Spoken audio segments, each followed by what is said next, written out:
Buenas tardes, Edwin. Buenas tardes, Oscar. Buenas tardes, Julián. Ahí ya les puse la liga eh,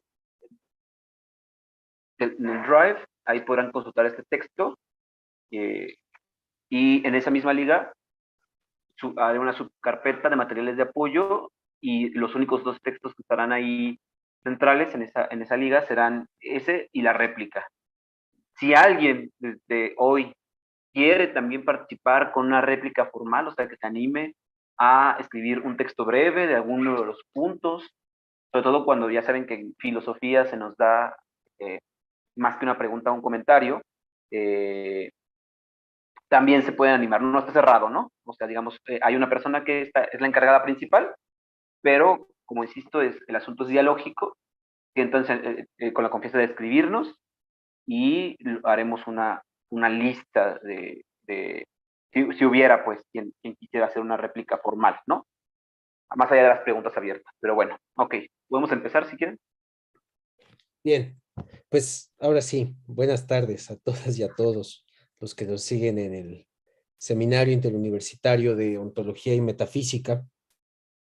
Hoy damos inicio a una nueva actividad eh, propuesta por Gerardo Flores Peña, quien está realizando sus investigaciones sobre estas temáticas que tienen que ver en torno a las lecturas materialistas de la filosofía trascendental, que es una suerte de reanimación de la vieja disputa entre realismo, idealismo, materialismo, idealismo, una de las viejas cuestiones de la metafísica occidental. En esta primera ocasión, contamos con la participación de Adrian Johnston, quien nos acompaña desde la Universidad de Nuevo México. Nos va a presentar un trabajo sobre Schelling y solamente ya de manera muy breve agradecerte, Adrian. Thank you for coming with us and expanding the dialogue of this seminar. We are really, really glad of having you. So believe me, we are anxious to hear you. So I give the microphone to Gerardo, then to Adrian. Adrian, thank you very much. We listen to you very carefully. Ok. Bien, entonces, bueno, voy a presentar muy esquemáticamente esto. El objetivo de este seminario es traer a México un diálogo que ocurre o que ha empezado a ocurrir alrededor de ciertas figuras del materialismo contemporáneo, particularmente una rehabilitación de la filosofía de Deleuze, que empieza con Manuel de Landa, y, y por el lado más cercano a la filosofía alemana, pues el trabajo que hace Slavoj Žižek y Adrian Johnston de una lectura materialista de problemáticas inherentes al idealismo alemán. Es muy interesante porque juega en dos vías, ¿no? Juega en la vía de la necesaria rehabilitación de una dialéctica marxista novedosa, que supere ciertos atorones del marxismo de finales de los 60, 70, que podríamos, digamos, resumir básicamente en una rehabilitación del materialismo histórico, no sé si el dialéctico, pero el histórico por lo menos sí, y un diálogo muy concienzudo con las neurociencias, los naturalismos y todas estas posturas del espectro anglosajón que han también tematizado el asunto del materialismo, ¿no? Entonces, esto lleva a un entrecruce muy interesante y yo cuando lo propuse, lo que quería era escuchar a esta gente que lo está trabajando, que lo está llevando a cabo y que pudiéramos tener un diálogo más allá de una conferencia. Entonces, el formato es sencillo. Se tiene una sesión de conferencia donde habrá oportunidad también para que se pregunten cosas, pero se invita también al conferencista a participar de una réplica donde alguien, una persona, es encargada de hacer una réplica un poco más extensa en el sentido de que pues a lo mejor abordará varios puntos, dos o tres puntos, no es necesario que se aborden todos los puntos, pero que tiene una intención polémica, ¿no? Que tiene una intención de decir, ok, hasta aquí le seguimos, hasta aquí no, y como nuestros invitados e invitadas serán proponentes de una postura materialista. Lo mejor es que los replicantes, o así lo hemos pensado, estén desde la postura contraria, ¿no? No por hacer un falso antagonismo, sino por realmente tener las dos visiones sobre una problemática, ¿no? Entonces, a quienes estaremos invitando es a gente estudiosa en el tema que pudiera dar una visión distinta de lo que el conferencista dijo y nos nutramos. No está cerrada la participación, como les decía.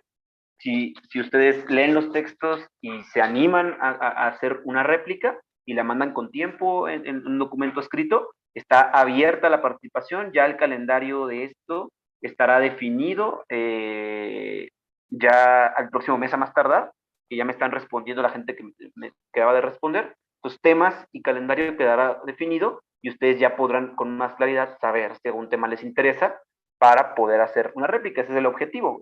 Por eso es un taller seminario y no solo un seminario, ¿no? No solo venimos a escuchar al conferencista, sino a tener un diálogo, producir nosotros también textos y todo lo que se produzca escrito, tanto el texto que nos manda Adrián como lo demás, será publicado en unos cuadernos. Esto todavía está en proyecto, pero para que piensen que a lo mejor se los anima, ¿no? A unirse a la dinámica de réplica. Que estos textos serán publicados en unos cuadernos que tenemos ahí en proyecto. Entonces queremos que este sea un espacio formativo y de diálogo, y que tengamos la oportunidad de dialogar con estos nuevos proponentes. Y bueno, esa es la idea general del curso. Ahorita vamos a tener una sesión en abril, otra en mayo, descansaremos en verano, junio y julio, y en agosto nos reincorporamos hasta el final de año. Será una por mes y serán esta dinámica, ¿no? Una semana la conferencia y a la semana siguiente, para que todos tengan tiempo de escribir su réplica o de revisarla si ya la escribieron, o de reconsiderarla con las preguntas y las respuestas, a la semana siguiente. Entonces esa será la dinámica y tenemos proyectadas 6 sesiones. Esta sería la primera de 6. Si ustedes, no es necesario, es necesario, perdón, inscribirse a cada sesión por la cuestión de que nosotros nos permite llevar un control de cuánta gente esperamos más o menos por sesión. No por otra cosa, pero cada mes les haremos llegar. Si ustedes siguen interesados e interesadas en este curso, de taller, pues les haremos llegar al correo del que se inscribieron la información para que puedan entrar a las sesiones, y de todas formas todas las sesiones quedan grabadas y los materiales estarán disponibles siempre. Entonces, bueno, esto es lo que tengo que decir sobre el asunto del plan del seminario. Sobre Adrian Johnston, yo tengo la fortuna de haberlo contactado. Digo la fortuna porque pues, me animé así, o sea, vi su correo en la página de su universidad, porque su libro, que se llama Prolegomena to Any Future Materialism, a mí me ayudó a hacer mi tesis sobre Meyasu. Es un texto sobre Meyasu, Lacan y Badiou, y me enteré pues que de todo lo que hace. Me pareció muy fascinante esta combinación. Él tiene una formación en psicoanálisis también, es parte él de un instituto para el psicoanálisis en Atlanta, es maestro, es profesor, digamos, honorario en la Universidad de Nuevo México, en Albuquerque, y miembro de la facultad todavía es, creo, estoy confirmando esta información aquí en la página oficial, sí, todavía es miembro de la facultad del Instituto Psicoanalítico de Emory en Atlanta. Tiene hasta el momento 8 libros de su autoría, ha participado como coautor en 4 libros y ya tiene más de 50 capítulos en libros. Actualmente están por publicarse 2 libros de él, uno en italiano y otro que es el tercer volumen de esta trilogía llamada Prolegómeno para cualquier materialismo futuro. El otro salió en 2019 y este nuevo, su título tentativo, es el sujeto también es sustancia, ¿no? Como la frase la sustancia también es sujeto, es la frase de Hegel, ¿no? De hecho, el segundo volumen también lleva una frase de Hegel, ¿no? La debilidad de la naturaleza sería, ¿no? El título en español. Él, además de cultivar el idealismo alemán, es un lector muy atento de Zizek y ha logrado mostrar la importancia, la influencia y pues el talante del pensamiento de Zizek, ¿no? Ahí sobre todo en un escenario donde a mucha gente no le parece del todo riguroso o serio lo que hace Zizek. Bueno, Johnston creo que nos deja, sin lugar a dudas, que tiene todo el rigor de académico, ¿no? Lo que hace Zizek.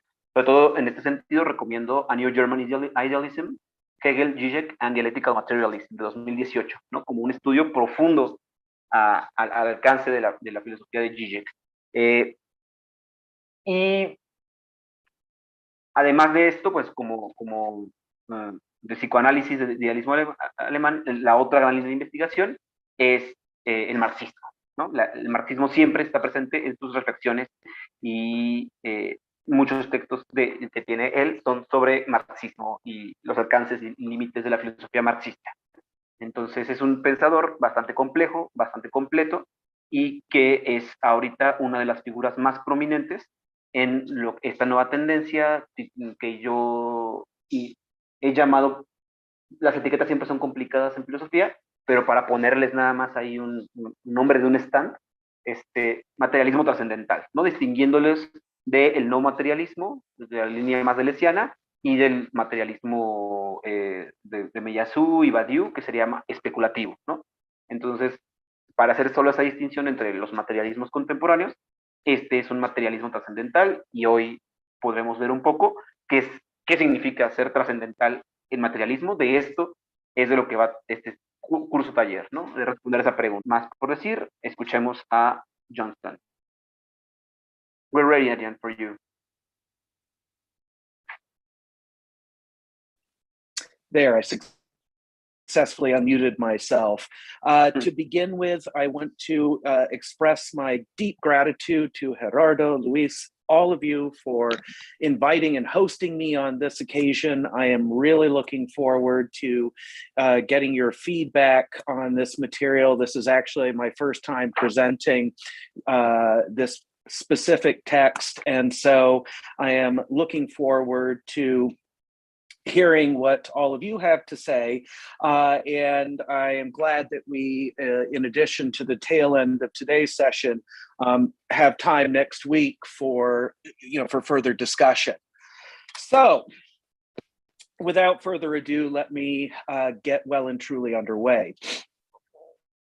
Antonio Gramsci, at one point in his prison notebooks, alights upon a serious problem for any sort of radical monism or immanentism.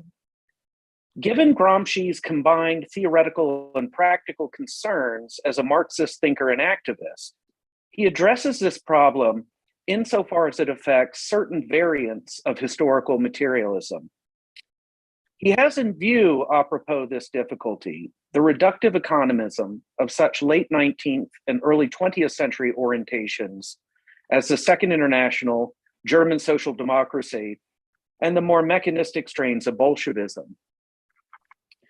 Gramsci alleges that all agents in a given socioeconomic system would be, for a pseudo-Marxist economistic monism, so immanent to this system as to be direct instantiations of this system's groups. These groups would be, first and foremost, the classes composing a class-divided society.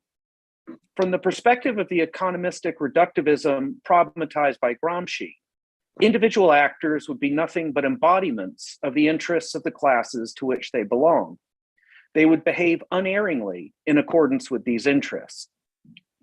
Yet, the past and present are littered with examples of individual actors erring in relation to their class, failing to act in accordance with what would be objectively in the material interests of the group to which they belong. Sadly, many of the examples that most readily spring to mind are of exploited and oppressed segments of societies deviating from and undermining their own interests through conducting themselves in conformity with the diametrically opposed interests of their exploiters and oppressors. In this vein, Gramsci, focusing instead on mistakes made by members of ruling classes, remarks, quote, A particular political act may have been an error of calculation on the part of the leaders of the dominant classes, an error that historical development corrects and moves beyond through the governmental parliamentary crises of the ruling classes. Mechanical historical materialism does not take the possibility of error into account. It assumes that every political act is determined directly by the structure and is therefore the reflection of a real and permanent, in the sense of secured, modification of the structure. The principle of error is complex. It could consist in an individual impulse stemming from a mistaken calculation, or it could be the manifestation of the attempts, which may fail, of specific groups or cliques to attain hegemony within the leading group, end quote. Gramsci's phrase, mechanical historical materialism, refers to reductive economism. As he points out, if, according to such a monism/immanentism, persons within a society are simply immediate expressions of this society's infrastructure, its economic base, then their thinking and acting cannot ever involve making mistakes vis-a-vis their economic agendas, identities, and positions. The iron chains of causal determination by a given mode of production, with its classed relations of production, would keep each and every singular subject unwaveringly in line with these subjects' class positions and accompanying interests. Thus, as Gramsci insightfully observes, the reductive economism of vulgarized historical materialism cannot account for errors as instances in which there are discrepancies between, on the one hand, subjective thinking and or acting, and on the other hand, objective class status. Such flattening economistic monism leaves no space for the gaps of such discrepancies to arise. This leaves it with no explanation for the types of mistakes alluded to in the above quotation from the prison notebooks. One of Mao Zedong's essays famously asks, where do correct ideas come from? Gramsci's question here amounts to wondering, where do incorrect ideas come from?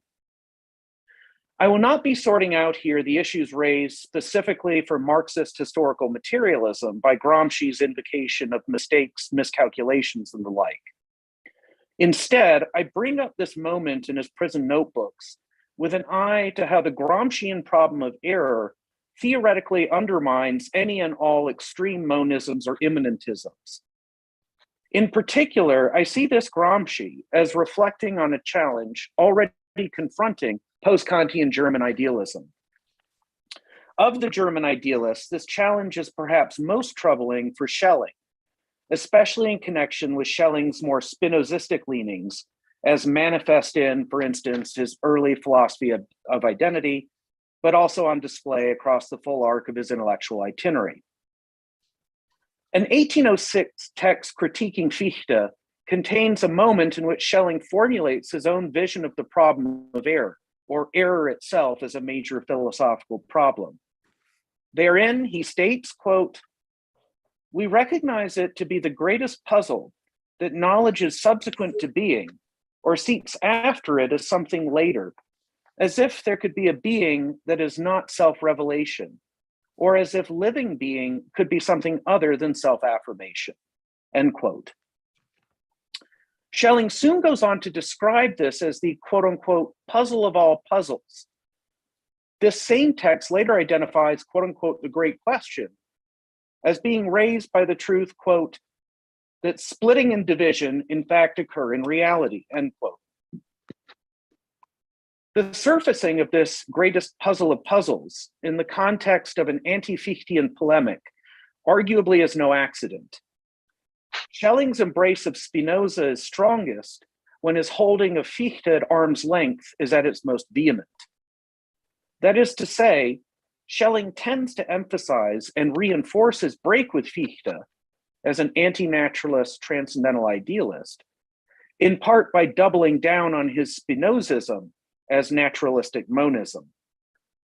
This is evident starting with Schelling's public declaration of his rupture with his former mentor, namely 1801's Presentation of My System of Philosophy, a treatise whose more geometrical form, as well as its conceptual content, deliberately echoes Spinoza's 1677 Ethics.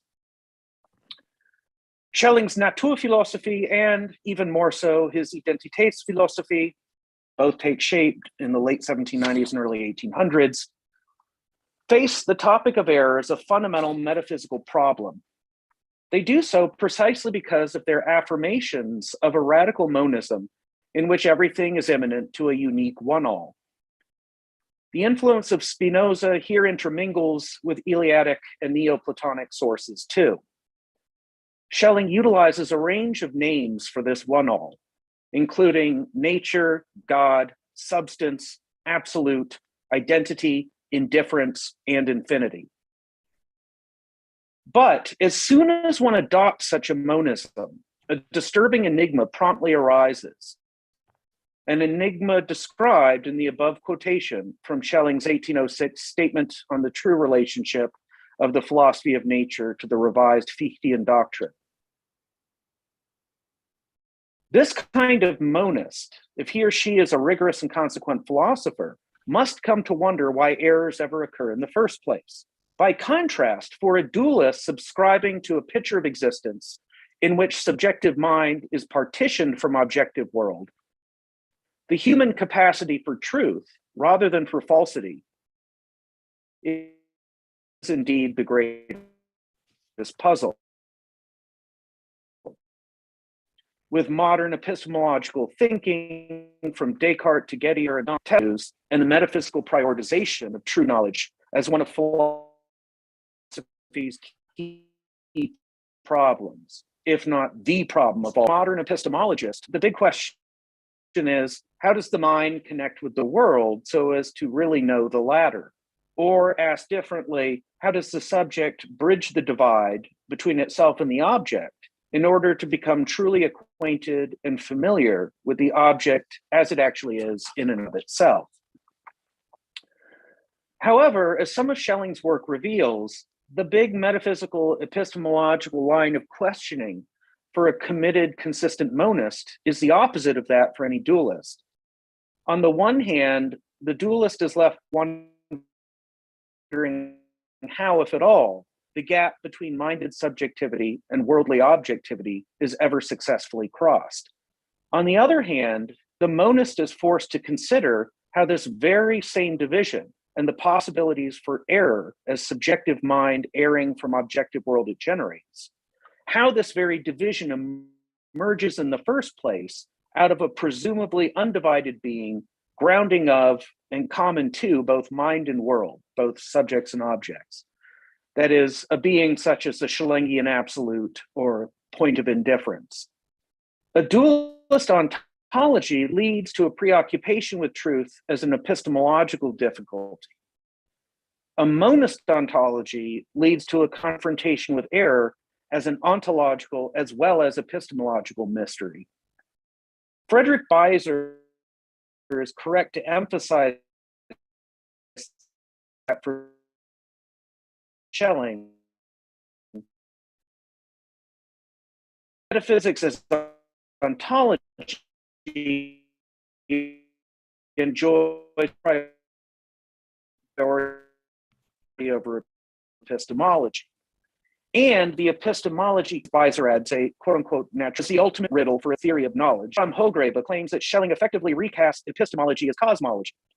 If so, if knowledge is a matter of the universe coming to perceive and conceptualize itself, then the real cosmos fails to grasp itself, in which it becomes estranged from and opaque to itself. Monism demands asking, how can an ontology insisting upon the exhaustive and inescapable immanence of all beings to a sole being with a capital B license a corresponding epistemology, allowing falsehoods as discrepancies with or distortions of this being to transpire in the guises of mistakes, misapprehensions, misunderstandings, etc.?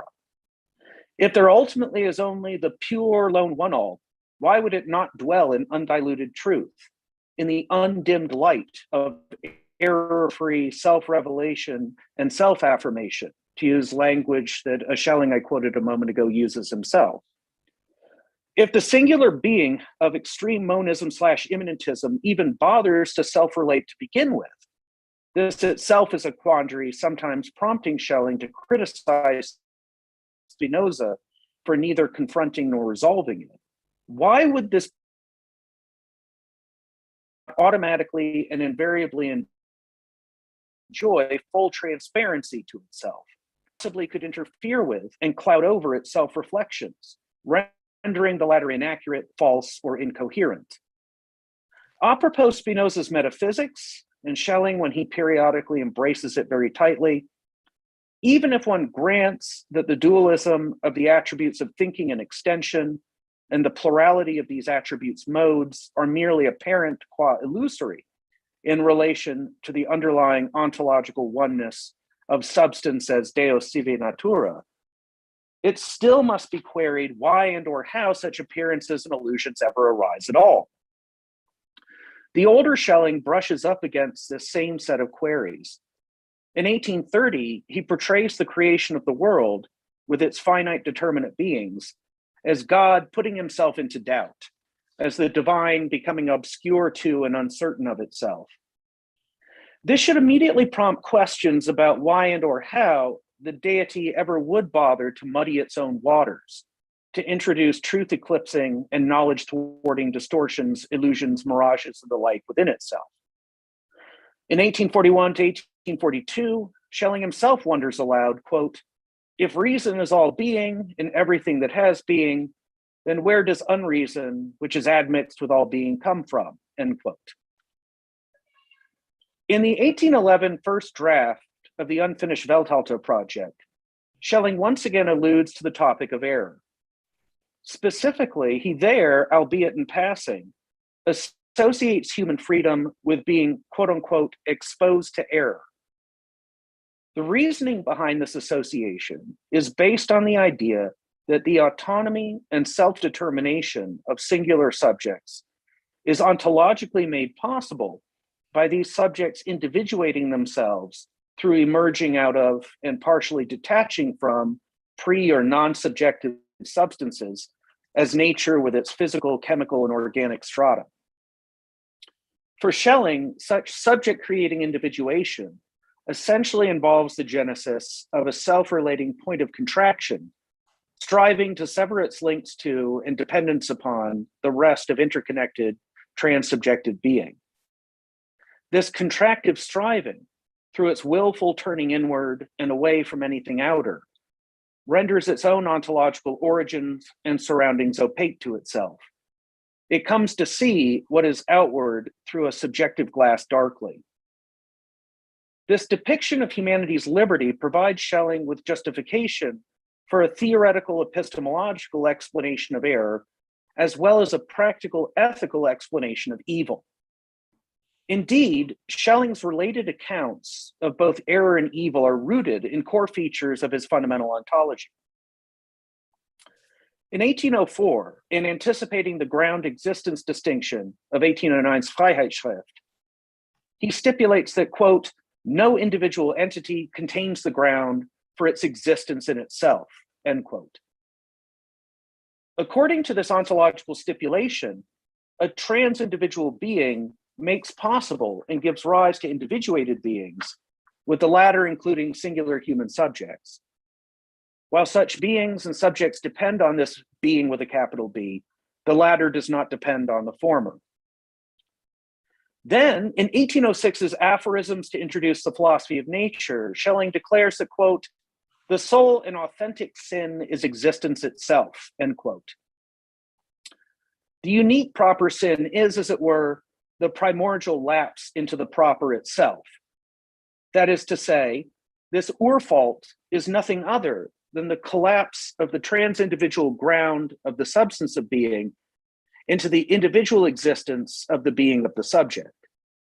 In Schelling's speculative philosophical recasting of the biblical narrative of the fall of original sin, individuation is in fact, the necessary evil.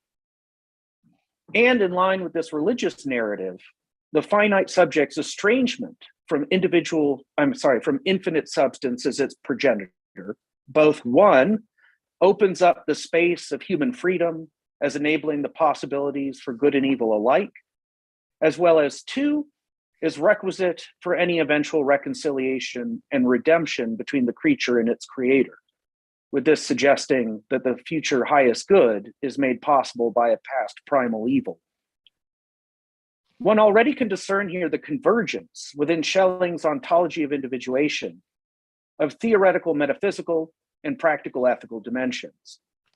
The ontological becoming finite of the infinite as the becoming subject of substance involves erring at the level of both of these dimensions.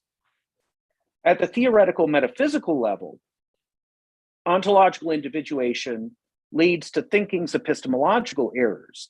It's going astray as regards being. At the practical ethical level, the contraction into ipseity enables acting's moral errors, in which the subject selfishly conducts itself as though it owed nothing to the inter and transsubjective relations actually engendering and sustaining it.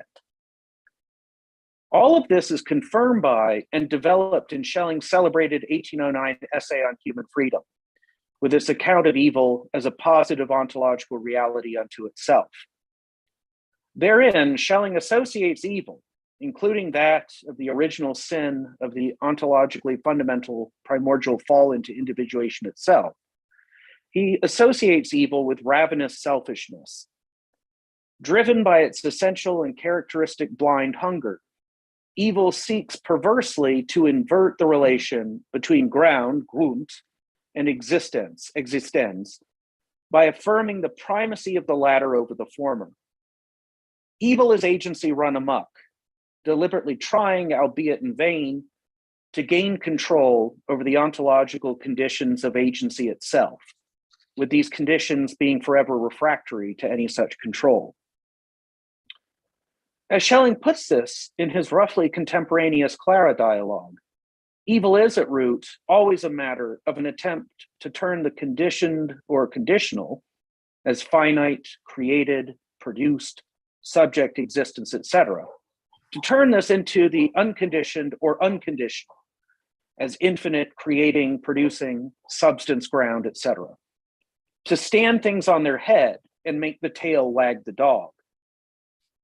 And in another text from the same period, 1810's Stuttgart Seminars, he observes, quote, "It could indeed be argued that evil itself proves perhaps the most spiritual phenomenon, yet, for it wages the most vehement war against all being. Indeed, it wishes to destroy the very ground of all creation," end quote. He soon adds, quote, "Evil is in its own way something pure," end quote. Insofar as evil is epitomized by human subjectivity trying to break away from and assert its supreme sovereignty over the substance of natural being from which it arises in the first place, this rebellion against the ground of impure materiality indicates a striving towards pure spirituality inherent to the very essence of evil as the middle period Schelling conceives it. The Freiheitsschrift also has recourse to the metaphor of disease in its treatment of the topic of evil. This metaphor, one Hegel too utilizes in manners similar to Schelling, reinforces the convergence of Schelling's accounts of evil as practical ethical erring and error as theoretical epistemological erring.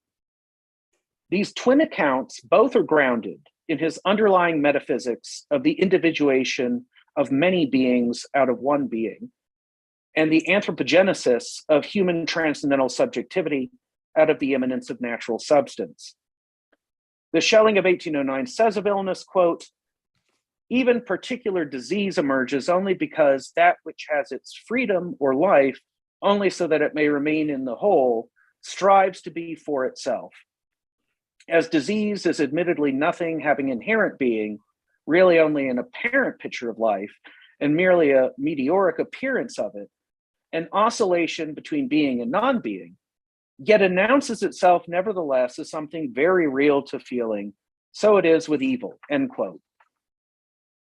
Schelling wavers between positive and privative depictions of sickness, between illness as a reality unto itself versus as a mere lack of health, respectively. And this despite the focus of the Freiheitsschrift on developing a positive rather than privative conception of evil. This wavering attests to the lingering attraction for Schelling of a radical monism inspired by a combination of Eleatic, Neoplatonic, and Spinozistic sensibilities. This is precisely the sort of monism that makes error into, as Schelling himself admits in 1806, the puzzle of all puzzles. Whether Schelling has a solution to this riddle remains to be seen. That said, the rendition of illness in the preceding quotation audibly resonates with Schelling's fundamental ontology of individuation. For Schelling, a disease is an instance in which an organ rebelliously frees itself from its subordinate position within an organism, so as improperly to attempt to impose itself as the governing center of the entire organism. This is a mereological revolt in which a part strives to assert the whole. The tumors of cancerous organs would be paradigmatic of sickness generally in Schelling's eyes. Moreover, the identification of the essence of illness, of erring from health, as based in a part's self-freeing vis-a-vis the whole to which it belongs, permits Schelling to associate illness with practical ethical autonomy and self-determination. It also permits me further to associate illness a la Schelling with theoretical epistemological error too. In 1821, the later Schelling makes this further association himself, establishing a chain of equivalence between error, evil, and illness. In the 1841 to 1842 Berlin Lectures on the Philosophy of Revelation, he likewise pairs error and sickness as both privations that nonetheless are not nothing. In cancer-like diseases, excessive egotistical willfulness, and mistaken notions about reality alike, a mere moment somehow detaches itself from its foundational and encompassing ontological/metaphysical basis and introduces a topsy-turvy disorder by thrusting itself forward as the ruling principle of all. Both freedom, as freedom for evil as well as good, and falsehood as ideational deviation from what is the case, are, from a Schellingian perspective, cancers on being, so to speak. The human subjectivity central to both practical and theoretical philosophy is the cancer of creation. Moreover, if Schelling's practical philosophy could be described as an evil first ethics, with the fall into contractive self-determinacy as the primordial sin, uniquely enabling eventual reconciliation and redemption, his theoretical philosophy likewise could be branded an error-first ontology, with the erring of individuation bringing with it the risk of errors as symptoms of discrepancies between ground and existence, subject and substance. In addition to Schelling's above-discussed remarks about error in his statement on the true relationship of the philosophy of nature to the revised Fichtean doctrine, and aphorisms to introduce the philosophy of nature, both from 1806. This topic also receives important treatment in his 1821 on the nature of philosophy as a science, that is, the so-called Erlangen lessons. Therein, Schelling explicitly confirms my exegetical hunches spelled out above in connection with his 1806 reflections on error and immediately subsequent related speculations in the Freiheitsschrift, Stuttgart Seminars, and Clara Dialogue. To begin with, on the nature of philosophy as a science, blames subjects falling into error on their inherent autonomous volition, on a quote-unquote sheer will to know. The original underlying epistemic ill is nothing other than the will. Human freedom is not only being free for evil as well as good, it also likewise is being free for the false as well as the true. If freedom is a positive reality, then error as a symptom of it, like evil too, is not the pure negative of a mere absence of knowledge, or with evil, a simple privation of or distance from goodness. In the same 1821 context, the primary mistake which subjects are free willfully to commit, a foul frequently called out by Schelling throughout his corpus, is the modern philosophical sin of dualism. More precisely, Schelling faults the separation of the natural from the supernatural for opening up the space for a proliferation of human, all too human falsehoods, fantasies, fictions, illusions, mistakes, and the like. This ur-dualism is the primordial form for all vertical dualistic distinctions between the low and the high, the immanent and the transcendent, the this worldly and the otherworldly, etc. Although monism must confront itself with the challenge of self-consistently accounting for error, dualism as anti-monism is itself already erroneous without knowing itself to be so. Anti-monism would be one of the errors, if not the error of errors, for monism itself to explain. The later Schelling's Erlangen lectures add a crucial ingredient to his attempted monistic explanation of error. Therein, Schelling points to the quote-unquote struggle of an original quote-unquote inner conflict between quote-unquote spiritual forces. This turmoil within the mind of the individual subject is itself said by Schelling to be an outgrowth of deeper pre-individual strife. Although not entirely clear at this moment, somehow such strife engenders the errors to which humans are prone. As I will go on to argue, this just highlighted ingredient added to the Schellingian account of mistakes in 1821 retroactively brings to light a fundamental fault line of tension perturbing Schelling's thinking from the late 1790s onward. Schelling frequently, throughout his career, leans into a more Eleatic, Neoplatonic, and or Spinozistic Henkai Pan, all is one is all monism, emphasizing identity, oneness, unity, and so on. But he sometimes, starting in 1797's Ideas for a Philosophy of Nature, favors instead a very different sort of monism, one that fairly could be labeled a conflict ontology.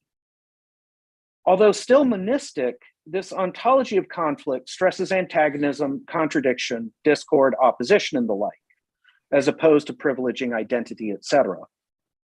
Indeed, I would claim that Schelling's periodic endorsements of a conflict ontology testify, however inadvertently or not, to the fact that the problem of error is irresolvable within the parameters of any Henkai Pan monism, including Schelling's own philosophy of identity, as well as certain permutations of his philosophy of nature. The making of mistakes is not only the greatest puzzle of all puzzles for a metaphysics of a fundamental ultimate one-all, it is simply unsolvable for such a metaphysics. In the context of this talk, I will be skipping over the exegetical details of my reconstruction of the waverings between Henkai Pan and conflict ontologies across the lengthy span of Schelling's corpus. Suffice it to note for now that in this reconstruction, I pinpoint the 1815 third and final draft of the unfinished Weltalter project as perhaps the lone instance in which Schelling fully and unambiguously embraces a conflict ontology, although he gets close to this already in between the years 1797 and 1799 with the different iterations of his Naturphilosophy in that early period. I now wish to outline a contemporary reactualization of a Schellingian compatibilism informed by the criticisms of Schelling I have unfolded throughout the proceeding as well as elsewhere.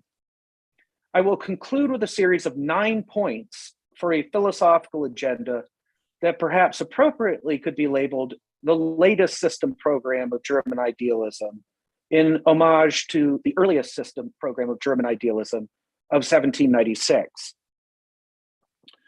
In the spirit, but not to the letter of Schelling's oeuvre, I too am preoccupied with the task of reconciling a naturalistic fundamental ontology with a transcendentalist theory of subjectivity, as Schelling himself fleetingly attempts in his 1800 system of transcendental idealism. The opening three of these 9 programmatic points have to do with Spinoza's Deus Sive Natura. First, Schelling treats this or, in God or nature, as an inclusive disjunction. In so doing, he allows himself to equivocate between the divine and the natural. Modern scientific sensibilities suggest that Spinoza's or should be treated instead as an exclusive disjunction. Second, these same sensibilities also call for choosing natura over deus, especially when the latter abets the infusion of unobservable occult forces and mysterious powers into nature. By contrast with Schelling's pseudo-naturalistic spiritualism, as hylozoism, panpsychism, pantheism, and or vitalism, all positions with which Schelling could be said to flirt, any recognizably and properly naturalistic position, taking seriously the methodologies and epistemologies, as well as the contents of the empirical experimental natural sciences, must forego appeals to God, the unexplained explainer, and related notions enshrined in theological dogmas and religious beliefs. Third, in line with the epistemological, methodological constraints of the modern natural sciences, nature must be understood strictly as natura naturata, and not also, following Spinoza, as natura naturans. So as to avoid simply replacing scientific investigation with philosophical visions, nature must not, as Schelling does, be redoubled, following Spinoza, as a purportedly more fundamental metaphysical natura naturans. Schelling's distinction between an empirical physics dealing with natura naturata as knowable a posteriori, and a higher speculative physics dealing with natura naturans, knowable a priori, invites countless flights of fancy, projecting themselves onto or eclipsing and disregarding altogether the data and outcomes of lowly, non-speculative scientific activities. Schelling himself, especially in his more overtly theosophical later years, is guilty of and epitomizes this danger of the speculative separating from and then interfering with the empirical. Already in the 1804 Würzburg course on Naturphilosophie, Schelling castigates empirical physics for mechanistically devitalizing nature, for the reducing of living dynamic natura naturans to dead inert natura naturata. Fourth, Schelling's hylozoistic, vitalistic image of nature in its grand totality as a cosmic mega-organism deserves to be left by the historical wayside. I am sympathetic to his insistence in the face of the Kant of the critique of the power of judgment that the teleological intentions, plans, and purposes of living beings are not just a Kantian regulative idea, namely, that final causes really are operative in Natur an sich. But Schelling here falls back on a false dilemma. He pits his universe as organism, in which his ontologization of Kant's conception of natural teleology in the third critique is absolutized for nature as a whole. Schelling pits his universe as organism as ostensibly the sole alternative to the Newtonian universe's mechanism, with mechanical physics informing the picture of nature integral to Kant's critique of pure reason, a picture in which the natural contains efficient but not final causes. This false dilemma readily can be circumvented by recognizing that nature in itself actually is composed of varied regions, with certain of its levels and layers being inorganic and others being organic. One need not be compelled to decide between either everything being mechanical or everything being alive. Both of these options deserve to be condemned and dismissed as indefensibly one-sided. Fifth, nature, not only in line with point 4 above, is stratified into irreducible to each other dimensions. This already is to reverse Schelling's tendency to prioritize identity over difference. But through interfacing and secularizing his 1797 to 1799 Naturphilosophie, with its ontologization of the Kant of 1786's Metaphysical Foundations of Natural Science, and the 1815 Weltalter manuscript, one arrives at a reconceptualization of nature, according to which, in addition to there being intranatural, non-antagonistic differences, there also are intranatural antagonistic negativities. This leads to a naturalistic conflict ontology, in which various collisions, discrepancies, frictions, oppositions, tensions, and the like configure and agitate material being and its outgrowths, up to and including the sapient human subject as per transcendental idealism. Schelling's reliance upon Kant's attractive and repulsive forces often prompts him to depict the intranatural negativities of a conflict ontological version of the philosophy of nature as clashing energies and forces. Yet, as Schelling himself readily would admit, nature's inner conflicts are not limited to the level of such inorganic natural phenomena as electricity, gravity, light, and magnetism. That is, those phenomena of special interest to the young Schelling of the late 1790s in connection with the Kant of metaphysical foundations of natural science.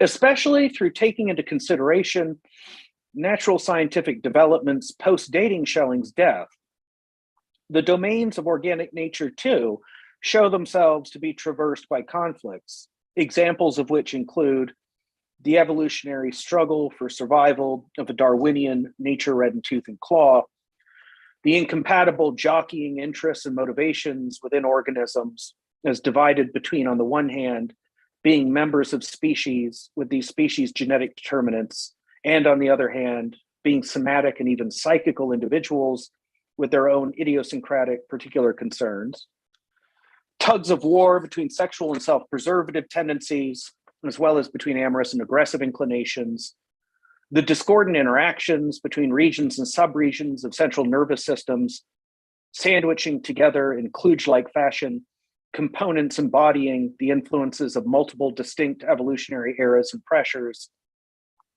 Of course, fully embracing such a Schelling-inspired naturphilosophy, reworked in the vein of a secular or even atheistic conflict ontology, and not a more Spinozistic Henkai-Pan ontology, entails, among other consequences, repudiating Schelling's own hylozoistic imaginings of nature in its entirety as the harmonious whole of a gargantuan superorganism, unifying and synthesizing each and every one of its parts. Sixth, the conflict ontological philosophy of nature just gestured at in point 5 is crucial in relation to any compatibilism along the lines of Schelling's so-called Spinozism of freedom, seeking to blend a naturalistic ontology with a theory of subjectivity of the sort advanced by transcendental idealism.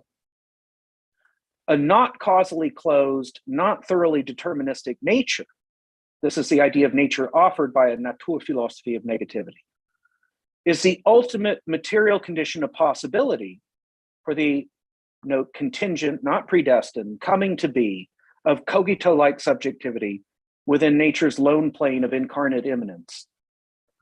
There can be nature-emergent free subjects because nature itself does not form inescapable chains of efficient causal determination, precluded in advance by the genesis of such freedom. Precluding in advance the genesis of such freedom. But nature's in or under determination is not itself already the subject's self-determination. The former is a necessary but not sufficient condition for the latter. However, in a companion piece to the present text, I show that Schelling again and again, over the many years of his long, winding philosophical journey, directly identifies natural in or under determination with subjective self-determination.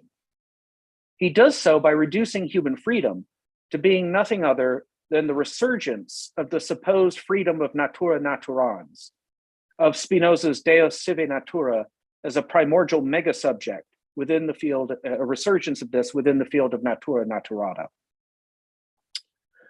For Schelling, nature is physis, qua the ground and producer of everything under the sun, always already enjoys full-blown self-determination.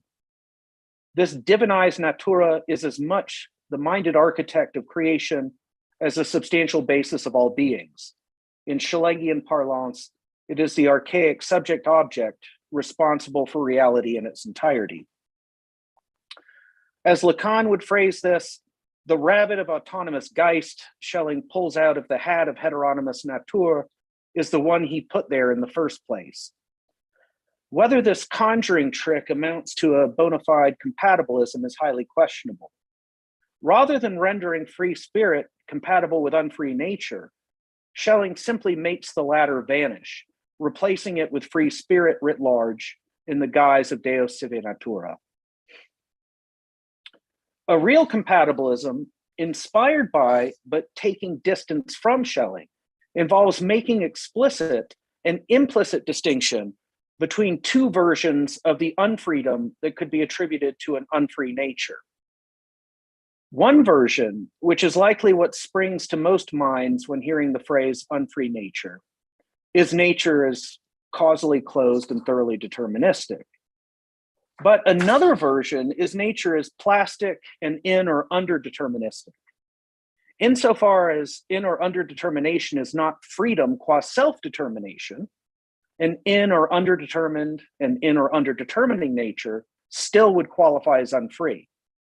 Schelling once more unwittingly enthralled to the dualistic tendencies he regularly denounces as modernity's cardinal philosophical sin, appears to believe that the only alternative to nature as deterministic is nature as free, as itself spontaneous self-determining agency. He does not consider the third possibility I'm drawing attention to now, namely, nature as unfree qua in or under deterministic, a material objective nature of natura naturata without natura naturans, originally lacking, but nonetheless allowing for a spiritual subjective freedom as full-fledged self-determination. Seventh, the nature emergent transcendental subject in its real autonomy, as neither a mere conduit for a divine spirit, nor a sterile and illusory epiphenomenal appearance, must be able to react back upon the natural grounds from which it arose. A genuine compatibilism developed in part via an imminent critical passage through Schelling's Spinozism of freedom should be a non-reductive dialectical naturalism, admitting what is nowadays designated as quote-unquote downward causation. Yet the Schelling who regularly reduces subjectivity to God or nature a la Spinoza and has everything finitely particular, subjects included, amount to unreal expressions or seemings of an infinitely universal one-all, forecloses the dialectical movement back and forth between upward emergence and downward causation, crucial for a non-reductive compatibilist naturalism. Such movement for this Schelling could be only pseudo-movement, the false appearance of different domains interacting within the motionless one-all of a uniform, homogeneous, absolute identity. All such dynamics dissolve as mirages for any ontology of Henkai Pan. Eighth, if as per the preceding, one does not posit the end, the emergence of sapient and spontaneous mindedness and like-mindedness, if one does not posit this end already in the beginning as the oldest fundamental ontological basis of all beings, then the absolute, as taking into account everything and leaving out nothing, can be only an omega and not a la Schelling, also an alpha. Especially in light of Schelling's and Hegel's philosophical sensitivities to historical and temporal dimensions, the absolute always is shaped and reshaped by what is newest under the sun, by what most lately springs into existence that was not there before. This is because, in order to enjoy absoluteness, the absolute has to encompass what becomes and continues to become as the present unfurls into the future, and not just to encompass what was in the past, in the beginning with a capital B. As Hegel stresses repeatedly, the absolute is solely a result, coming invariably last and visible exclusively with the hindsight of the owl of Minerva. Relatedly, making the absolute an omega, but not also an alpha, heads off problems about why and or how an absolute as alpha ever would take the trouble to appear, dissemble, emanate, express, seem, and so on? Why would an at one with itself, homogeneous infinite disrupt and divide itself so as to give birth to reality as humans know it, namely as finite, differentiated, individuated, many-faceted, etc.? Even for Schelling himself on certain occasions, the absolute, conceived as a purely self-identical, monochromatic one-all at the origin of all things, is a literal non-starter. Nothing starts, nothing proceeds and advances on the basis of what would be the flat zero level of a sheerly indeterminate, undifferentiated totality. Ninth, the absolute as a result is not, so to speak, a sort of super moment coming in addition to and merging into a supreme unity, the preceding multitude of moments. The status of quote unquote absolute knowing at the close of Hegel's phenomenology of spirit, properly interpreted, is the model here. For the Hegel of the phenomenology, the absolute as absolute knowing is not a final shape of spirit unto itself, one wherein the plethora of preceding shapes of consciousness and spirit are dissolved into the pure light of a final and complete one or whole. Instead, absolute knowing is a matter of grasping that the network of one-sided positions and perspectives flowing into each other, thanks to each of their dialectics-inducing flaws, is the only real absolute. This network is precisely what Hegel lays out in the main body of the phenomenology, from its opening treatment of quote-unquote sense certainty right up to the threshold of absolute knowing. Hegelian absolute knowing amounts to knowing that the sole absolute is nothing other or more than the patchwork web of inadequate, lopsided vantage points in which these points struggle to compensate for each other's distortions, errors, and oversights. Error and falsity are problematic enigmas, deeply perplexing and troubling for Schellingian radical monism. By contrast, they are the catalysts sparking and engines powering the speculative dialectics of Hegel's philosophy, in which negativity plays the core role. As it turns out, the solution to the mystery of the always already past absolute becoming epistemically estranged from itself, this is, again, Schelling's great puzzle of all puzzles with which I open this intervention. The solution is to make the always just arriving absolute the latest outcome of a concatenation of preceding estrangements, a chain of prior missteps. And here I'm going to move quickly to a conclusion. For Schelling, the organic unity of the one true philosophical system is an appropriate subjective mirroring of the organic unity of all objective reality in and of itself. For Hegel, as well as for many inspired by Hegel, myself included, the kaleidoscopic collage of partial conceptions, instances, outlooks, representations, views, etc., assembled by the driving negativity of dialectics, fittingly mirrors an existence itself traversed and continually destabilized and disrupted by antagonisms, contradictions, inconsistencies, oppositions, and the like. From this Hegelian perspective, not only do the heterogeneous multiplicity of differences not dissolve in the absolute as the homogeneous unity of identity, the absolute is nothing but the crisscrossing interrelationships between these differences. This heterogeneity displayed by dialectical thinking reflects a heterogeneity inherent to being an sich. These preceding 9 points obviously tip my hand so as to show my primarily Hegelian cards. Without revisiting the intricacies of the fraught Schelling-Hegel relationship, I will end by saying a select few words about this relationship. To begin with, I see Hegel as significantly influenced by Schelling, even long after the two of them become alienated from each other following the publication of Hegel's phenomenology. To cut a long story short, Hegel, despite his various implicit and explicit criticisms of especially pre-1809 Schelling, carries forward into his own mature works a number of commitments, at least partly due to Schelling's influence, including a robust realism affirmed in the teeth of critical transcendental idealism, subjectivist anti-realism, an insistence on the non-negligible importance of nature, naturalism, and the natural sciences for absolute idealism, a view of Geist as emerging out of Natur through a Befreiungskampf, a struggle for freedom, and a compatibilism synthesizing a naturalistic ontology with a theory of spontaneous transcendental subjectivity. My acknowledgement of these Schelling-indebted features of Hegel's philosophy is at odds with a recent tendency, one featuring prominently in analytic philosophy-friendly deflationary renditions of Hegel, still very popular today. This is a tendency, indefensible on the basis of the historical record, to minimize or deny Schelling's significance for German idealism in general and Hegel in particular.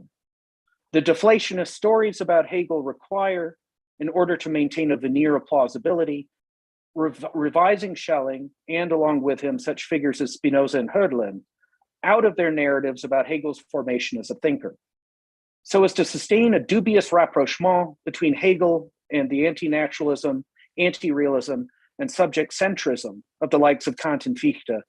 The deflationists pretend that Schelling has little to no effect on Hegel. This is simply a brazen falsification of intellectual history. It lamentably and irresponsibly sidesteps a philosophically mandatory confrontation with Schelling's and Hegel's multi-pronged critiques of Kant's and Fichte's idealisms. Yet, acknowledging Schelling's lasting effects on Hegel's philosophizing is neither wrongly to portray the mature Hegel as a Schellingian, nor to paper over the many big disagreements between Schelling and Hegel over the arc of their careers. As I readily admit, I see Hegel as possessing the upper hand in his debates with Schelling, and Hegel's version of post-Kantian, post-Fichtean absolute idealism as more philosophically satisfying than Schelling's various positions staked out over the years of his itinerary as a thinker.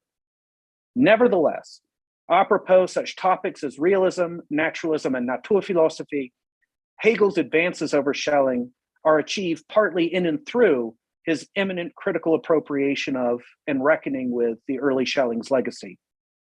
Indeed, the above 9 points outlining a program for a 21st century reactivation of the earliest system program of German idealism signal the relevance of Hegel, Schelling, and the ambivalences both uniting and dividing these two giants of German idealism for contemporary metaphysics and European philosophical traditions they each continue to shape in myriad ways. Thank you. Thanks, Adrian. I hope I didn't go for too long.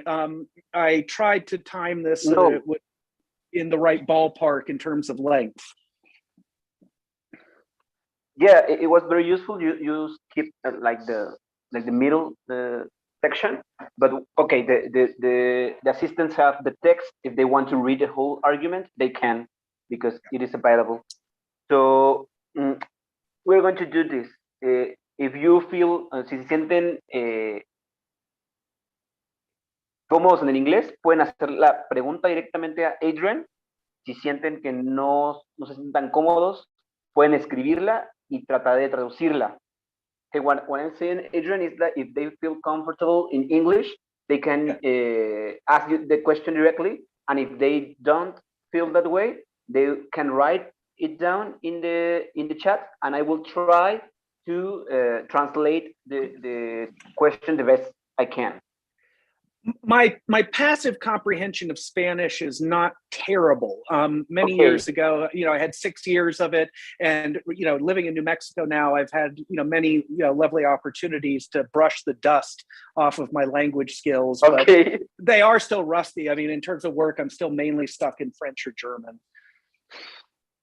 Okay.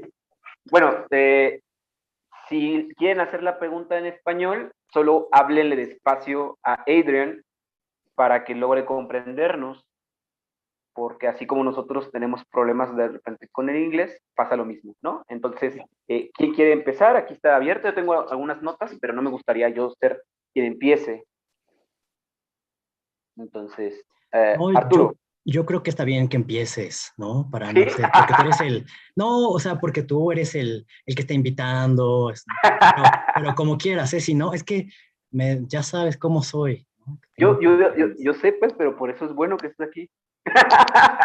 No, como quieras, como quieras. Yo diría que empiecen primero los invitados. Adrian y yo tenemos un diálogo como más extenso. Él es sinodal mío en el doctorado. Entonces él, digamos, algunas preguntas que yo le podría hacer serían mucho más específicas, y me gustaría más bien ver como para dónde va el diálogo, y a lo mejor aportar alguna pregunta ya que se genere el diálogo, ¿no? Ok. Bueno. Entonces, dale. Va. Bueno, pues ahí va. Well, first of all, thank you. Thank you very much. It was very stimulating, really, really very stimulating. So I'm also working on Schelling and Hegel, but well, first, when I started reading your paper, I decided that I agreed with you, because the problem of the problems was to explain error and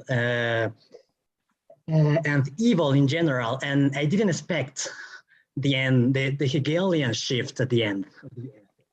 Yeah. So, but that was very nice. That was very nice indeed. So the question is, you seem to, I don't know, the word is really not accused, but you are, if I understood correctly, you claim that in the end, Schelling is really prone to subsuming all differences and all the finite into the absolute and indifference, and that's indeed the case. However, you picked very nice passages from the middle Schelling, which seem to be a little bit different. And I would say that Schelling was obsessed with two main lines of thought, if I can speak in that way. The first is unity, indifference, and the Henkaipan. But on the other hand, he was also really obsessed with this thing he called the B, no? I mean, letter B, which is nature, which is otherness, which is the ground, which is darkness. Yeah. So it seems to me that what you are maybe accusing Schelling of may be also the case for Hegel, because that, in a way, repeats the argument of the late Schelling against Hegel, namely that he started with absolute, he started with thought, and really to showing the necessity of the otherness of thought is only a thought otherness. Or to put it in other ways, Hegel should have started with nature philosophy and then recovering from nature a logic which is later used in the philosophy of spirit, or start with nature, with a confusing nature, then show the Übergang to spirit, and then at the very end conclude what is logic and what's the whole structure of logic. But since the system decides to put logic at the very beginning, then it really seems that nature is really not that natural at all, and that the system really can be closed, in the realm of logic. And you know this, you mentioned it somewhere else. I don't remember, but Jacobi, that's critique of Jacobi. You can start with whatever you want and deduce everything, but being as mere, not as an affirmation, but as a fact that is independent of being post gazettes or not, seems to be the problem between Schelling and Hegel. And I will try to be more concise. I think that with Hegel, we certainly gain a locus for contradiction and conflict and error in general, but it's not that we are not sure that if that touches nature, is that we don't care. Because it's self-sufficient and we actually don't care. And on the other hand, Schelling is really concerned with, and I will use this word, symmetry. Because Hegel works in general as a system because it's always symmetric, and you can always find the law of contradiction and Aufhebung. And in the case of Schelling, at least the middle Schelling, Aufhebung is not assured. So on the one hand, you gain the possibility and the naturality of conflict, but like having gained already the locus. In the case of Schelling, you don't have the locus. You really have this mass of God and the drives, really very crazy things in the Weltalter. But he insists nonetheless in the asymmetry and in the fact that spirit cannot be the exact order of nature. So that's my concern. But thank you. My first answer. Arturo, thank you very much. This is I wanted to elicit some of this sort of feedback with the way in which I was playing with the Schelling-Hegel relationship at the end, and so to pick up with the manner in which the later Schelling, particularly of the Berlin Lectures on Positive Philosophy, articulates his objections to Hegel, as you very nicely kind of walked us through and refreshed all our memories regarding. The first complaint that Hegel starts with thought, rather than nature. There are several aspects to how I interpret Hegel that allow me to, in a way, fend off this Schellingian objection. The first is that Schelling is one of the founders of a manner of critiquing Hegel that we have instances up right up through today, and that even some of Hegel's defenders, as well as critics of Hegel, be they Schellingian or of some other orientation, there's a widespread consensus that Hegel's logic, particularly the major logic, the science of logic, is itself both the alpha and omega of Hegel's mature system.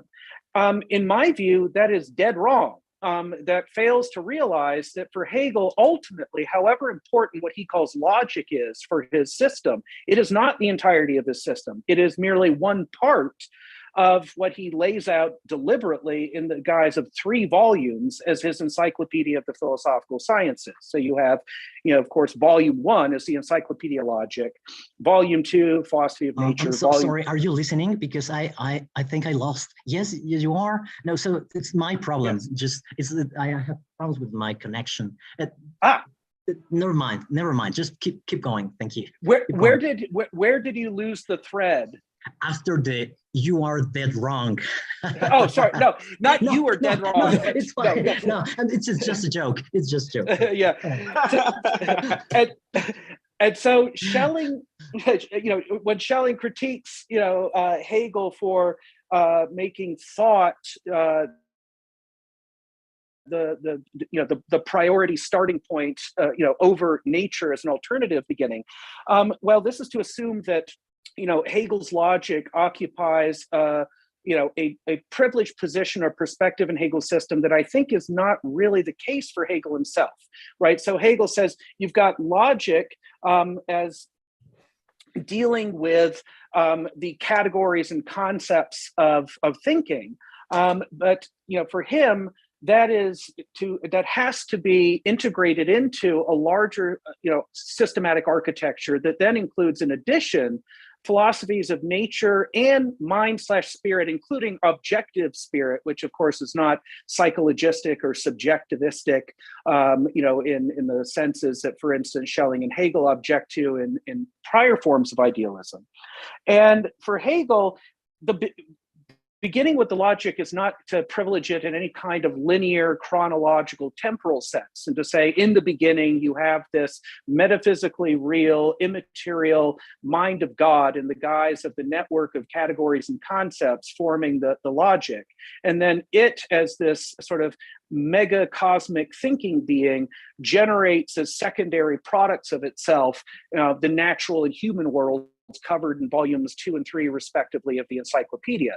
No, it's that for Hegel here, and unlike Schelling, I think Hegel takes very seriously Kant's worries about the epistemological entitlement we have to claims we would make in any domain of philosophy.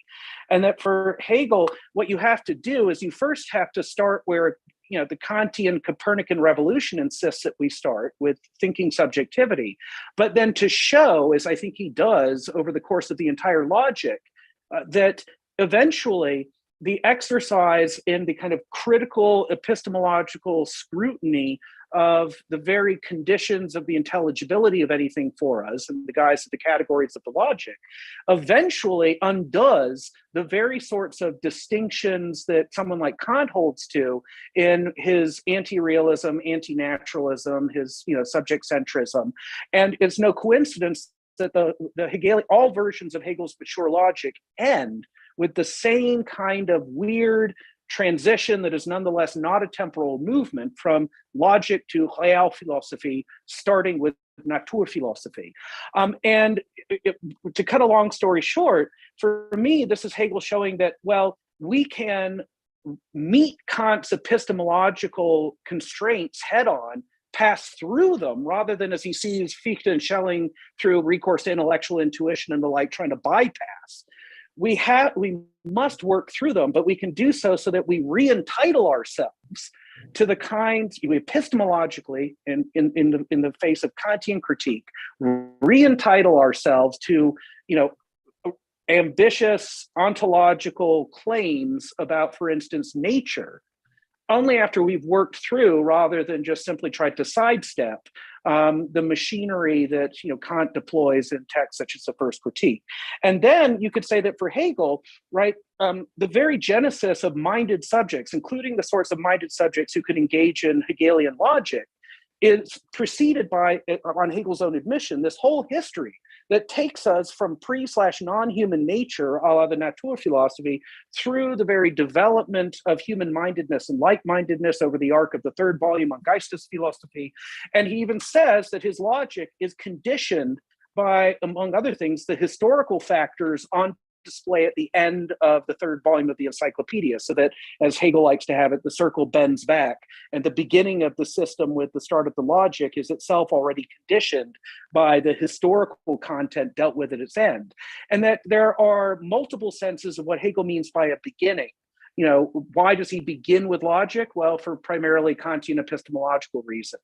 But that's different from talking about what I think Schelling's worried about, which is that, well, Schelling and Hegel both knew that then, cutting edge developments in fields like, the precursors of geology, biology, et cetera, even before Darwin, were showing that, well, there is a natural history, including with it the historicization of life as what, up to the sapient life that we are, and that you have to be able to philosophically do justice to a pre or non-human nature as part of this larger picture. And I think that it's only by very uncharitably reading Hegel as reducing the system to the logic, and then making, I think, claims Hegel doesn't make that are misattributed to him about the logic status as a quote unquote beginning, that Schelling is able to get that critique off the ground. I don't think that Hegel makes thought the be all and end all. I think he agrees with Schelling that that's one of the problems with certain prior forms of idealism that they see as too subject centric. Now, as for Schelling's, the same Schelling of the positive philosophy and of sort of foreshadowing of Heidegger's insistence on facticity, this late Schelling who plays repeatedly on this distinction between thatness and whatness, and says what Hegel's logic can do is unpack for us the whatness of things in terms of all the conceptual categorizations we can make of that which is intelligible to us, but it just has to start with being, and it pretends like this is a starting point that it can justify on its own internal grounds. But for Schelling, no, there's this, again, to anachronistically have recourse to Heidegger's parlance, there's this brute facticity to being that is prior to thought, and that thought is asymmetrically secondary to. But I don't think Hegel would disagree. I mean, notice if you actually look at how he begins with that first category of the logic, the category of just mere sheer indeterminate being, or as he puts it, being, pure being without any further determination at the start of the logic. Incidentally, that line is a paraphrase of a line in Schelling's 1804 Philosophy and Religion. Most people don't point that out, but it's sort of a jab at Schelling. But in a way, what Hegel is saying is just once we do our utmost following figures like Descartes and Kant to critically drop all dogmatic presuppositions, to check them at the door and begin from scratch, we reach a point where there's one that we simply cannot shed, which is just simply this, es gibt or il y a of being as indeterminate being and nothing more. And so he would say, yeah, we and it's non-dogmatically as possible, bring ourselves to confront this brute facticity of being. But to even say that it's distinct from thinking is already to have recourse to conceptual machinery that Hegel thinks we're not entitled until a number of steps down the line in the logic.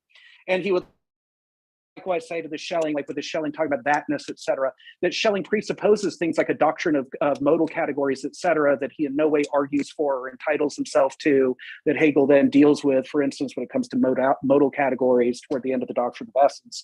So Hegel would say that, in some ways I agree with Schelling, but at the same time, there's a non-dogmatic way to begin with the facticity of being that, again, Hegel's approach is able to achieve that he doesn't think Schelling can. So I think I'll stop there. I mean, those are some of the ways that I would, defend Hegel against certain lines of criticism of the later Schelling from the period of the Berlin, of his Berlin lectures. But I at the same time, it's certainly true that, this Schelling pioneered some very, however fair or not they are, this incredibly important strain of anti-Hegelianism that, of course, as you know, becomes so crucial for a variety of movements. And that, of course, Schelling had in his audience Engels, Kierkegaard, et cetera. And you can see the impact that this Hegel critique has, regardless of however fair it is to the historical figure himself in the crosshairs. Yes. I agree completely. Just let me make a small, tiny point. Yeah. What I was meaning with the logical character of Hegel's philosophy, it's not, so to speak, it's not that I say that the alpha and omega is already included in the logic. Yeah. It's more the logical character which assures something called the Aufhebung. And I think that even though we give space, contradictions, problems, and error in general, I think there is the risk of always instrumentalizing error and sending, so to speak, everything already achieved by mind or spirit to the past of essence. Yeah. So what I was saying with the breaking of logic, not of logic, some logic, a certain logic. I will stick to Adorno here. All right, that the thing has to think about against itself, right? Yeah. So I was wondering how against itself can thinking, but in Hegel, if everything already thought becomes aufgehoben and it's really sent to the essence of things, while in Schelling, there could be the possibility, because nature, independently of if it's a natura naturata or a natura naturans, there is always the possibility of the past re-emerging, not in the form of essence. And in that way, and only in that way, it could open up another logic and not assure. I'm not even going that far as the teleology of accusing Hegel of a teleological character. I'm just saying the logic, the dialectical logic, doesn't admit, so to speak, different moments of time to emerge. So you are somehow, and I will say somehow, trapped in the present. And even though in the present you have to act, you don't understand why you're doing it. You can do that just retroactively. But everything is played in the present. And I think with Schelling, it's not only presence, but in a psychoanalytic way or fashion, other moments from other times can always re-emerge. And it seems to me that that cannot be assured or thought thoroughly if you accept that what is thought becomes like the patrimony of spirit and is thus essence, because you know how Hegel plays with das Gewesene, what is past, and das Wesen, which is essence. So you cannot always send what happens to essence, because you cannot fully or bring Aufhebung to fully develop, and that's what I find interesting from about Schelling. On the other hand, just say it very quickly, I completely agree with you. Schelling doesn't really explain. I was going to use very nice word. Schelling really never gives account of his words. He just takes something from Aristotle or from Middle Ages or from Böhme, and Schopenhauer was very angry, right? Because he said he stole everything from Böhme. But yes, I know. But I kind of struggle because I am more prone to reason like Hegel, in this systematic and consistent way. But at the same time, it doesn't seem to me enough flexible, the dialectics, to give to fully fledge the possibilities of reemergence of conflict, not only between two present forces which could contradict each other, but forces that come from the past and basically make your life a mess. Well, there's a lot here, and I'll be very selective, and there are just two sort of lines of Hegelian response that pop to mind, at least just in the present context. And the first is that your question made me realize that there's a manner in which Schelling still, including the late Schelling, who has these sorts of objections to Hegel, does very much remain, despite his differences with some of them, a member of, the German Romantic orientation that does have a certain picture of nature, according to which it really does remain, in a way, pure, qua radically other, separate from the human realm, despite, of course, Schelling's ways of trying to bridge that.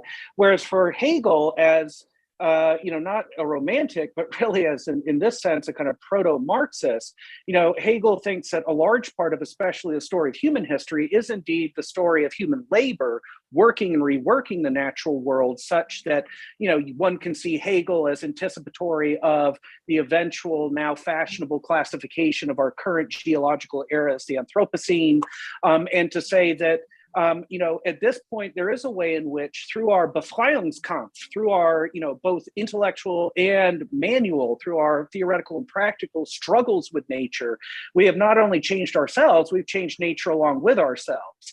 And so this Hegel, I think, would say, this is where, Schelling is still the victim of not only like a modern dualistic model, but also a more specifically German, romantic view of nature that Hegel, I think, for reasons having to do, especially with human history, doesn't think is tenable. The other thing is that, Hegel, would, and here we mentioned psychoanalysis. And one thing that, you see come out starting in the 1890s in Freud's early work, especially on the topic of what he comes to call, as per the title of the 1899 essay on this, screen memories. Hello, hola. Yeah, I know. I've got a 10-year-old and a 5-year-old on the other side of that door there that, will assault me as soon as I'm done. But that another thing that, I think, Hegel would insist on is something that Freud in his own way emphasizes, which is that, we only ever relate to the past insofar as this past is brought up in, contextualized in relation to, and changed by the present and the present moment of recollection. So, for Freud, each time we recall a memory, we actually, in a sense, make a new memory or alter the memory traces. And he talks about this too in the contemporaneous Fleece correspondence about what he there calls retranscription, that is clearly bound up with his notion from the also contemporaneous studies on hysteria of Nachträglichkeit, of deferred action. And I think for both Hegel and Freud, there is no possibility of a kind of unaltered resurgence of the pure past as past.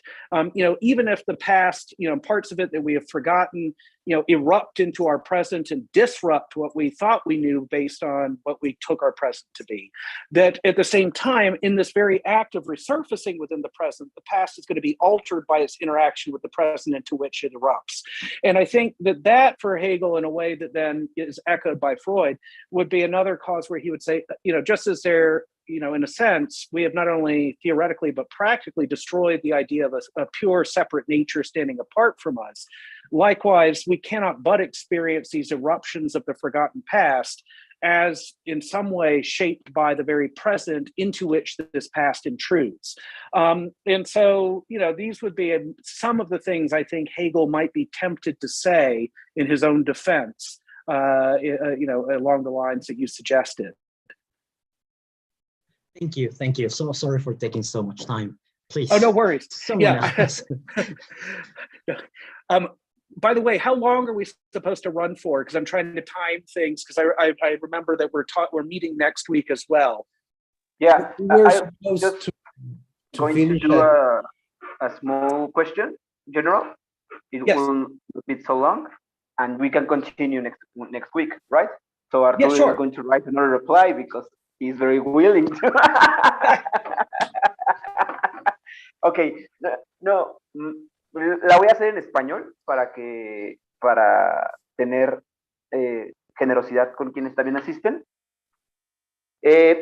Creo que de repente juegas como un scholar del idealismo alemán disfrazado, casi nos convence. Si yo no te hubiera leído anteriormente, me hubieras convencido. Pero yo extrañé la carnita de materialist fan. You start with Gramsci and then Gramsci goodbye. Yeah. Now Shelley. So, how can we reformulate, cómo podemos reformular estos problemas idealistas en la tradición materialista, teniendo en cuenta lo que dice Marx, ¿no? Que creo que vale, ¿no?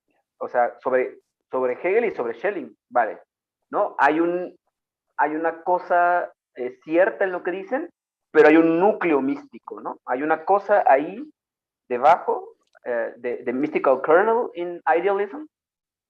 So, ¿cómo invertiríamos materialistamente esta problemática muy específica entre Schelling y Hegel? No, I don't know if you understood my question. Yes, I right? did. Okay. Yes. Yeah. Yep. Yeah. Now, so the easiest way for me to start is by admitting that I consider Marx to be generally a rather bad reader of Hegel. I mean, there are some, but at the same time, in the same way that one could say Aristotle was a rather bad reader of Plato. Even his mistakes, I mean, to talk about error, even his errors were productive. But in terms of, I think, a careful consideration of Hegel, many of Marx's worries, objections, etc., can be, I think, fairly easily dealt with. Now, part of this, not all of it, because Marx certainly had access to, major texts like the Phenomenology, the Logic, etc. We know that he reread the Science of Logic while he was beginning to lay the foundations of his mature critique of political economy and was very influenced by it. Exactly how? That's, a big question, of course. There's the promised in correspondence but never written book on his debts to Hegel's dialectics that he never got around to producing, that is now a blank, like a Rorschach ink blot onto which we can project any number of interpretations. Another factor responsible, I think, for some of the problems with Marx's criticisms of Hegel is that, of course, Marx just didn't have access to the full range of Hegel's manuscripts. There was a lot of material that wasn't published until well after Marx himself was dead. It wasn't until, for instance, the early 1930s that, say, some of Hegel's pre-phenomenology Jena manuscripts were published that reveal things that, of course, prompted Georg Lukács, among others, to write a whole book talking about the economic foundations of Hegel's thought up to and including the phenomenology. Lukács celebrated the young Hegel that appeared in 1938. So, Lukács himself recognized that, there's a need for a serious Marxist reckoning with this Hegel material Marx didn't have access to, which partly changes the image that Marxists at least should have of Hegel vis-a-vis Marx. But that aside, to really get to the nut of this philosophically and not just textual aspects to, I mean, here in particular, I would say the key place to look is none other than the 1845 theses on Fuerbach. And whereas the most famous of those is the 11th and final thesis, stating that philosophers thus far have only contemplated the world, but the point is to, or interpreted the world, but the point is to change it. In thesis 1, right, that paragraph that is the first of the theses on Fuerbach, I think is Marx at his most Hegelian without knowing that he's being Hegelian at that point. And what Marx essentially says, at least on my interpretation in thesis 1, is that the only viable form of materialism is one that takes on board and includes within itself the best insights generated by idealist philosophical traditions. And he, in fact, faults everyone from the ancient Greek atomists up to and including his contemporary Feuerbach for sidelining any and all idealisms and, in a sense, suffering problems with their own materialisms as a result. He dubs them all, quote unquote, contemplative materialists.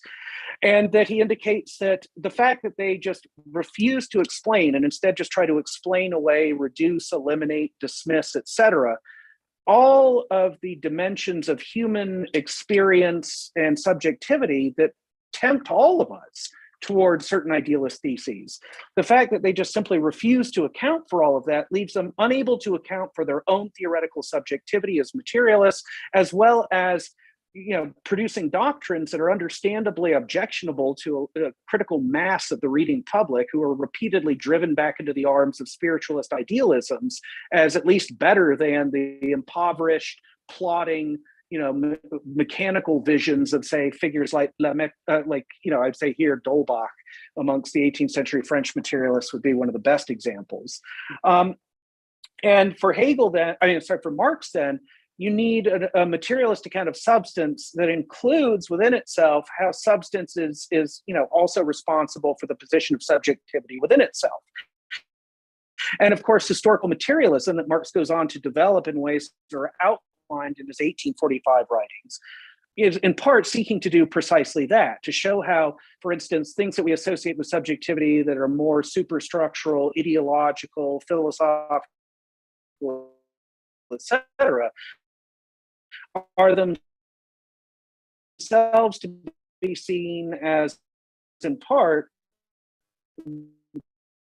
conditioned reflections of the historic economic ethos. I think that this is, in a way, Marxism, in which you can actually account for a version of substance becoming subject.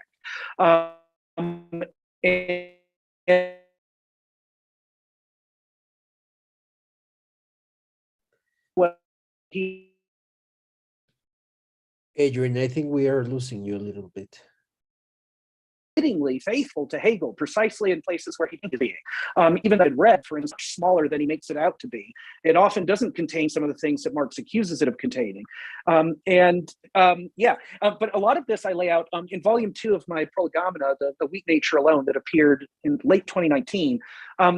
The first 2 sections of its 4 sections are on first Hegel and then the Marxist tradition, starting with Marx. And a lot of what I've just said, I kind of lay out there in greater detail at more length, and of course provide, the various relevant textual citations. But that would be the start of a response, at least. Okay. Yeah. I get it. Yeah. Right. Yeah.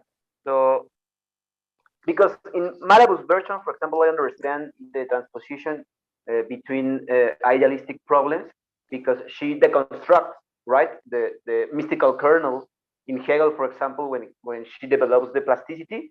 Yes. But so the deconstruction is the methodology that guarantees that you can use this concept of the idealist without compromising ontologically to what they are amounts for. Because I always remember Hegel's dictum that idealism is taking that the finite doesn't have real existence, right? Yes. So we can think of the materialist version as the opposing thesis to that, right? Or kind of give the reality to the finite. So how can we use Hegel or Schelling, knowing that they are moving in the logical space, and as materialists we want to move in the empirical, physical, I don't know how to say, space. So, because we have to admit the real existence of finite being, right? Yeah. Yeah. And I don't know if this was agreeable. Well, this is, I mean, it's very tricky because, you could say that, with Schelling and Hegel already, even before the development of something like, say, Marxist historical materialism, that, on the one hand, they continue to hold to the label idealism or idealist and accept that as a suitable term to designate their programs or systems. But, they are well aware, and they emphasize repeatedly, what we are doing as idealists is very different from what our immediate predecessors, namely Kant and Fichte, were up to. And that those two, were guilty of quote unquote subjective idealism, whereas what we are offering is, whether we call, it objective or absolute idealism, something very different. Now, the big question is, of course, what would that difference be? And I think that this has to do in part with two different ways of affirming the, Parmenidean identification of being and thinking, right? I mean, if we go all the way back to, these ancient sources and say, all right, you've got this thesis that in a way is at the very foundation of the entire Western philosophical tradition in Parmenides' poem, this, thinking and being one and the same. But I think what Schelling and Hegel made very clear for us, in a way that then implicitly informs, for instance, the marks of the first thesis on Fuerbach, as I just described him, is that in a way, the manner to be avoided, the bad subjective idealist version of this, is to say, all right, well, being is configured by thinking, or it's always mediated by thinking, and that ultimately the pride of place has to be given to thinking subjectivity, say in the guise of, in this context, for example, the classical version of Kantian transcendental idealism, a la texts like the First Critique. But there's a very different way of doing this, which is to say that, and here, of course, there's also the thorny issue of what Schelling and Hegel both mean by the identity of identity and difference. That there's this different way of thinking about the quote unquote identity between thinking and being, where, to cut a very long story very short, thinking is, of course, being thinking, right? Is being thinking, including thinking itself. But it is only a moment of being, right? Not all being is thinking, but part of being, has this capacity to engage in this form of reflection that is thinking. And so we can say being thinks in and through us, but instead of reducing being to us, we make ourselves just a mere exceptional, fleeting, and very small, portion of being that is nonetheless this privileged moment in which, being itself attains a certain degree of self-consciousness, however limited, flawed, opaque, partial, one-sided, etc. Right? And so it's still holding on to that quote unquote idealistic thesis about the identity between thinking and being, but really radically altering what we mean by that, such that it then becomes compatible with a self-identified materialist position, such as what's staked out by someone like Marx starting in the mid-1840s. Okay. Yeah, that's what my only question. We can be closing our session right now, because we will have another session just for questions and debate, so we can all digest what we have just read. Maybe I can expand what are my doubts about. There are doubts. I don't know if it's plausible or not, but I have my doubts on how to do this exactly, because my materialist vein always jumps. Here, the guys from the seminar know me that when I hear something very idealistic, I was like, "What are you?" so it's my formation, or my misformation. So if there is no other small question, we can keep them from the next session if you want. That sounds great. If you don't mind, that sounds great. I should probably go, do my circus lion tamer routine with the two young children, with the chair and the bullwhip, and back you savages. Good luck. May God be with you. Well, thank you. This is the moment in which I believe very. Listen, and I really do want to thank all of you. And what I'm looking forward to most is indeed further discussion, because, you know, when you read your own paper, you know what you already said, so you're kind of boring yourself. But the fun part comes when you don't know how people are going to respond, what's going to come up. And so I'm really looking forward to, you know, just having an entire stretch next week where that's what we're doing.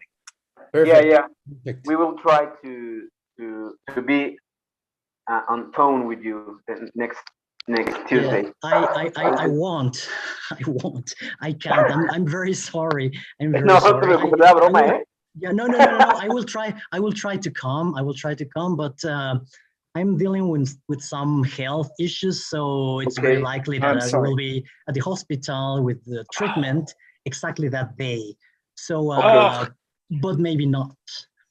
Well, Arturo, I wish you a very prompt, full, and complete recovery from what ails you. Yes. Yeah, thank you, guys. Nos vemos el próximo martes a todos los demás. Agradecemos a Adrian su tiempo de hoy y misma hora el próximo martes para una sesión mucho más dinámica que esta. Preparen sus preguntas, vuelvan a leer el texto y pues la siguiente va a ser para darle con todo. Thank you, Adrian. Thank you very much. Take care. Thank you, Adrian. Take care. Gracias a todos los que asistieron, a todos los que asistieron. Nos escuchamos.